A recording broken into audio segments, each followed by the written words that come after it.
తాకట్టులో ఉన్న బంగారాన్ని విడిపించి ఆ రోజున్న మార్కెట్ ధర కట్టి మిగిలిన డబ్బును మీకు అందిస్తుంది కొమ్మూరి గోల్డ్. వాగర్థావివ సంపృక్తౌ వాగర్థ ప్రతిపత్తయే జగతః పితరౌ వందే పార్వతీ పరమేశ్వరౌ. ఆదిత్యాయ చ సోమాయ మంగళాయ బుధాయ చ గురుశుక్రశనిభ్యశ్చ రాహవే కేతవే నమః. శృంగేరి జగద్గురు పీఠాధిపతులకి, కంచి పీఠాధిపతులకి నమస్కారములు తెలియచేసుకుంటూ కార్యక్రమాన్ని ప్రారంభిద్దాం. వీక్షించేటువంటి ప్రేక్షకులకి శుభాభినందనలు. ఇప్పుడు ప్రపంచమంతా కూడా అన్రెస్ట్లో ఉంది. ప్రతి ఇంట్లో ఏదో ఒక సమస్య. ముఖ్యంగా చాలామంది కుటుంబాలలో వివాహ సమస్య. వివాహం కాక ఎన్నో ప్రయత్నాలు చేసినా పిల్లలకి మంచి సంబంధాలు దొరకటం లేదు. ఎన్నో సంబంధాలు వస్తున్నాయి కానీ పిల్లలకి తగ్గ సంబంధాలు దొరకట్లేదు. చాలామందికి డైవోర్స్లు అయినాయి. మళ్ళీ 2, 3 పెళ్ళిళ్ళు జరగడానికి అడ్డంకులుగా ఉన్నాయి. అంతేకాకుండా మంచి సంబంధాలు ఎన్ని తెచ్చినా పిల్లలు ఇప్పుడు కాదని దాటవేస్తున్నారు. అటువంటి వారి కోసం ఒక అద్భుతమైనటువంటి పరిహారము. పైగా ఈ కార్యక్రమాన్ని ఆశాంతం వీక్షించే ప్రయత్నం చేయండి. ఎందుకంటే ఒక అద్భుతమైనటువంటి రోజు గురించి మీకు తెలియచేయబోతున్నాను.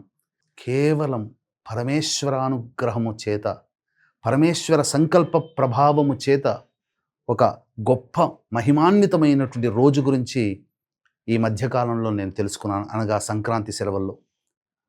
ఆ రోజు ఈ సంవత్సరం ఎప్పుడు వస్తుందా అని చూస్తే జూలై మాసంలో కనబడింది. ఇటువంటి రోజు ఇంకా భవిష్యత్తులో ఎప్పుడు వస్తుందని చూస్తే 2053లో వస్తుంది, 2070లో వస్తుంది. 1885వ సంవత్సరం నుంచి 2110 సంవత్సరం వరకు చూస్తే కేవలం 9 సార్లు మాత్రమే వచ్చింది. కాబట్టి అత్యంత అరుదుగా ఇప్పుడు వచ్చే 13 జూలై తారీఖు రోజున వచ్చే మహామహిమాన్వితమైన రోజు యొక్క విశిష్టత తెలిస్తే ఎవ్వరు కూడా ఆ రోజును వదిలిపెట్టరు. 100 మహాశివరాత్రులు కలిస్తే ఎంత పుణ్య ఫలితము వస్తుందో కేవలం ఆ ఒక్క రోజుకి మాత్రమే వస్తుంది. కాబట్టి ఈ విషయం తెలుసుకొని నేను పాటిస్తే నా కుటుంబం నేను బాగుంటాం. కానీ గురుస్థానంలో కూర్చున్నాను. అందరికీ ఈ యొక్క విషయం తెలియాలి. అందరూ బాగుండాలి. మీరు బాగుంటే, సంతోషంగా ఉంటే పరమేశ్వరుడు మీ సంకల్పం నెరవేరడానికి నన్ను సమిధిగా వాడుకున్నాడని చాలా సంతోషిస్తాను. ఎందుకు చెప్తున్నానంటే ఎంతో ఉద్వేగముతో, ఎంతో సంతోషముతో, ఆనందముతో ఈ విషయాన్ని మీతో పంచుకోవడానికి సిద్ధపడ్డాను. కాబట్టి ఈ కార్యక్రమం ఆశాంతం వీక్షించండి. ఆ రోజు శివానుగ్రహం కోసం ఏం చెయ్యాలి? ఎందుకంటే శివాజ్ఞ లేనిదే చీమైన కుట్టదు. ఆ పరమేశ్వర సంకల్పం ఉంది కాబట్టే నాకు తెలిసింది. ఈ తెలిసిన విషయం 10 మందికి తెలియచేయాలనే సంకల్పం కాబోలు పరమేశ్వరుడు నా ద్వారా చెప్పిస్తున్నాడు. కాబట్టి ఈ కార్యక్రమం వినడం, ఈ కార్యక్రమంలో చెప్పిన విషయాన్ని ఆశాంతం ఆకలింపు చేసుకుని ఆ పరిహారం చేయడం వరకు మీ వంతు. కానీ అత్యంత శీఘ్ర ఫలితము ఆ పరమేశ్వరుడు దగ్గరుండి కార్తీక మాసంలో మీ సంకల్పం నెరవేరుస్తాడు అని చెప్పడంలో ఏమాత్రం సందేహం లేదు. ఇక వివరాల్లోకి వెళ్ళిపోదామా? వివాహ సమస్య. ప్రతి ఇంటిలో కూడా ఈ యొక్క సమస్య ఎక్కువై కూర్చుందండి. కాబట్టి ఈ వివాహ సమస్యకి సంబంధించి శివానుగ్రహం కోసం ఏం చెయ్యాలి? 13 జూలై రోజున వస్తుంది. శివుడికి జన్మ నక్షత్రమైన ఆరుద్ర నక్షత్రం. శివుడికి అత్యంత ప్రీతికరమైన వారము సోమవారము. శివుడికి సంబంధించినటువంటి తిథి కృష్ణపక్షము చతుర్దశి తిథి, మాస శివరాత్రి. ఈ 3 అత్యంత అరుదుగా కలిసి వచ్చాయి. కాబట్టి ఇక ఆ రోజున మీరేం చెయ్యాలి అనేటువంటి విషయం గురించి తెలియచేస్తాను. ఎందుకంటే ఏ సమస్యకైనా 2 రకాల పరిష్కారాలు. ఒకటి మానవ పరిష్కారం, మీకు మీరుగా చేసుకోగలిగేటువంటిది. దైవ పరిష్కారం అంటే దైవం మంత్రాధీనం, తన్మంత్రం బ్రాహ్మణాధీనం. కాబట్టి బ్రాహ్మణుల ద్వారా ఈ కార్యక్రమం ఏ విధంగా నిర్వహించుకోవాలి? అందుకనే గత 2 దశాబ్దాలుగా మీరు చూస్తున్నారు. అత్యంత నియమనిష్టలతో, నిజాయితీతో ఎన్నో కార్యక్రమాలు మీ బాగు కోసం చేయించడం జరిగింది. ఆదరించారు కూడా. కాబట్టి దీన్ని దృష్టిలో పెట్టుకుని మీకు అందరికీ మంచి జరగాలనే సదుద్దేశంతో 13 జూలై రోజున అరుణాచల క్షేత్రంలో కానీ, శ్రీకాళహస్తి క్షేత్రంలో కానీ మీ జాతకరీత్యా కలుగు విద్య, వివాహ, ఉద్యోగ, దాంపత్య, అనారోగ్య సమస్యల నివారణకి, అలాగే మేష, మిథున, కర్కాటక, సింహ, కన్య, వృశ్చిక, ధనస్సు, కుంభ, మీనరాశుల్లో జన్మించిన వారికి శనిదోష నివారణ. ఇప్పుడు ఆన్లైన్ సర్వీస్లో చాలామంది అనేక రకాలుగా చేయిస్తున్నారు. ఎవరు చేయిస్తున్నారో, ఎలా చేయిస్తున్నారో తెలియదు. వీడియోలు మాత్రం వస్తాయి.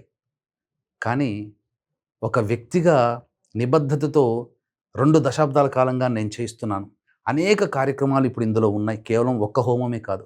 ఆరోగ్యం కోసం మృత్యుంజయ హోమం, అలాగే వివాహ ప్రాప్తికి, ధనాభివృద్ధి, జనాకర్షణ, ధనాకర్షణ, పదవీ యోగానికి లక్ష్మీ హోమము, స్వయంవరకళా హోమము, అలాగే నరదృష్టి, నరఘోష, ప్రయోగ బాధలు, కోర్టు సమస్యలు, శత్రుబాధల నివారణకి సుదర్శన హోమం. అలాగే ప్రధానంగా ఇప్పుడు కాలసర్పదోషంలో నడుస్తుంది. గత 2 నెలలుగా కాలసర్పదోషం. ఎవరైతే కాలసర్పదోషంలో జన్మించి ఉన్నారో గత 2 నెలలుగా, ఇక గత కొన్ని సంవత్సరాలుగా కాలసర్పదోషంలో జన్మించిన వాళ్ళు ఉంటారు కదా, ఆ దోష నివారణకి రాహుకేతు హోమాలు, మరియు గురువు కర్కాటక రాశిలో సంచారం చేస్తున్నాడు.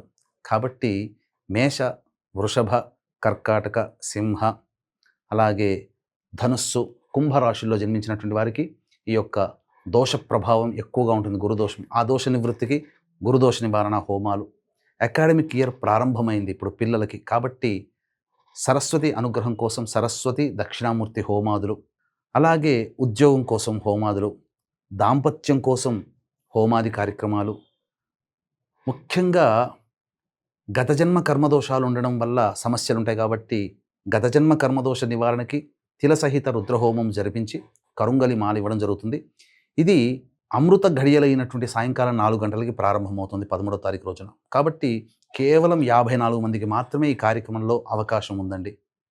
కాబట్టి వీలైనంత త్వరగా 13వ తారీఖు మధ్యాహ్నం 3 గంటల లోపల ఈ కార్యక్రమంలో మీ గోత్రనామాదులు నమోదు చేసుకోవచ్చు. ఇక ఎక్కువ మంది నమోదు చేసుకున్నట్లయితే ఎక్కువ మంది బ్రాహ్మణులను పెట్టి శాస్త్ర సహితముగా ఈ యొక్క కార్యక్రమాన్ని నిర్వహించడం జరుగుతుంది. వీడియోలు కూడా పంపించడం జరుగుతుంది. ఇక వివరాల్లోకి వెళ్ళినట్లయితే, వివాహ దోష నివృత్తికి ఈరోజు ఏం చేయాలి? ముందుగా చక్కగా మారేడు దళాలు ముందు రోజు శుభ్రపరిచి పెట్టుకొని, దానిమ్మ పుల్ల కలములో కుంకుమను నీటిలో కలిపి శ్రీరామ అనే అక్షరం రాసి పెట్టుకోవాలి. గరికను పోచల్ని దగ్గర పెట్టుకోవాలి. ఆ రోజంతా కూడా ముందు రోజు ధూమపానము, మద్యపానము, మాంసాహారము, దాంపత్యము పనికిరాదు. ఉదయాన్నే లేచి కాలకృత్యాదులు తీర్చుకొని సూర్యుడికి నమస్కారం, సూర్యాష్టకం 6 సార్లు పారాయణం చేసి, శివచిత్ర పరివార పటానికి మల్లెపూలు, జాజిపూలమాల వేసి, ఆవునేతితో దీపారాధన చేసి, శివ సహస్రనామ పారాయణం, దుర్గా అష్టోత్తర పారాయణం పఠించాలి. తదనంతరం ఈ యొక్క మంచిగా బియ్యాన్ని చక్కగా కడిగి గంజి వార్చినటువంటి అన్నాన్ని ఒక బట్ట మీద వేసి చల్లారిన తర్వాత, పొలుసులుగా ఉంటుంది, ముద్దగా ఉండకూడదు అన్నం. ఆ విధంగా అవన్నీ పట్టుకొని శివాలయానికి చేరుకొని కాళ్ళు చేతులు కడుక్కొని నోట్లో 3 సార్లు పుక్కిలించి గాయత్రి మంత్రంతో పుక్కిలించి వదిలేసి, నవగ్రహాల చుట్టూ శివాయ నమః అంటూ 27 ప్రదక్షిణలు చేసి గణపతి దగ్గరకు వెళ్ళి, ఆ గణపతి దగ్గర గరికపోచతో గణాధిపాయ నమః, వినాయకాయ నమః అంటూ 11 సార్లు అర్చన జరిపించి గణపతికి నమస్కారం చేసి, చేసేటువంటి పూజా కార్యక్రమంలో వివాహ దోషాలు మాకు కానీ మా కుటుంబ సభ్యులకు కానీ తొలగిపోయి ఆనందంగా దాంపత్యంలో ఉండాలని ఆ గణపతికి నమస్కారం చేసుకోండి. తర్వాత సుబ్రహ్మణ్య స్వామిని, అమ్మవారిని దర్శించుకోండి. నంది దగ్గరికి వచ్చి నంది చెవిలో మీ యొక్క సంకల్పం, నా సంకల్పము నా ప్రతినిధిగా నీవు నీ తండ్రికి చేరవేయవయ్యా అని చెప్పి ఆ నందికి చెప్పి ఆనందముగా ఆ పరమేశ్వరునికి దర్శించి నమస్కారం చేసుకొని, అవకాశం ఉంటే అంతరాలయంలో లేకపోతే బాహ్యాలయంలో శివలింగం ఉంటుంది, ఆ శివలింగానికి పంచామృతాలతో అభిషేకం జరిపించడం. తదనంతరం ఇక పటిక బెల్లము, నవబోద్గడ్డ, మిశ్రి అంటారు, వాటిని మెత్తగా దంచి ఆ పొడిని నీటిలో వేసి ఆ నీటితో ఈశ్వరునికి అభిషేకం జరిపించి, తెచ్చుకున్నటువంటి వండి వార్చినటువంటి అన్నము ఉంటుంది కదా, చల్లబడుతుంది కదా, ఆ అన్నముతో కూడా ఈశ్వరునికి అభిషేకం జరిపించి గన్నేరు పూలు, మల్లెపూలతో అర్చన చేయాలి. వెంట తెచ్చి పెట్టుకున్నటువంటి గరిక పోచలు, అలాగే మారేడు దళాలతో అర్చన చేయాలి. నైవేద్యంగా పండ్లు, ఇతర పదార్థాలు పెట్టాలి. ఆ పరమేశ్వరుని సంకల్పం, పరమేశ్వరునికి మీ యొక్క సంకల్పాన్ని నెరవేర్చాలి. ఇక చాలు, మీరు చేయాల్సిందల్లా ఇది. ఉపవాసం ఉండదలిస్తే సాయంకాలం వరకు వేచి చూచి సూర్యాస్తమయం వరకు ఉండగలిగితే ఆ రోజంతా ఉండండి, తెల్లవారి దాకా ఉండండి. లేకపోతే సూర్యాస్తమయం వరకైనా కానీ ఉపవాస నియమాన్ని పాటిస్తూ ప్రదోష కాలంలో శివ అర్చన జరిపించుకొని ఆకాశం వైపు ఒకసారి నమస్కారం చేసి రాత్రిపూట భోంచేయండి. ఉండగలిగినటువంటి వాళ్ళు, శక్తి ఉన్నటువంటి వాళ్ళు, ఎందుకంటే 100 మహాశివరాత్రులతో సమానమైన రోజుది. కాబట్టి ఇటువంటి రోజుని మిస్ చేసుకోకండి.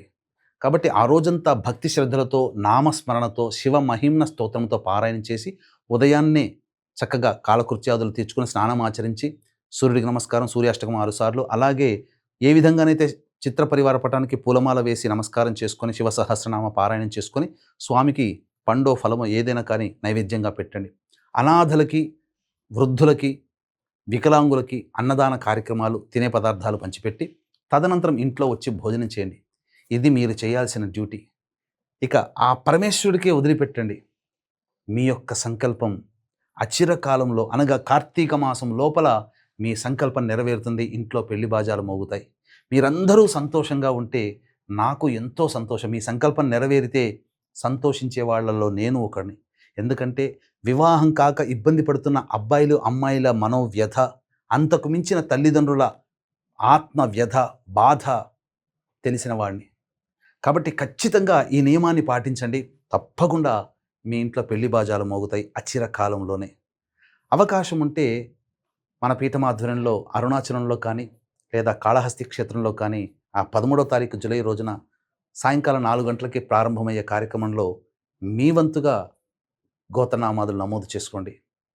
తప్పకుండా ఆచరించి మీరందరూ సంతోషంగా ఉండాలని మనస్ఫూర్తిగా కోరుకుంటూ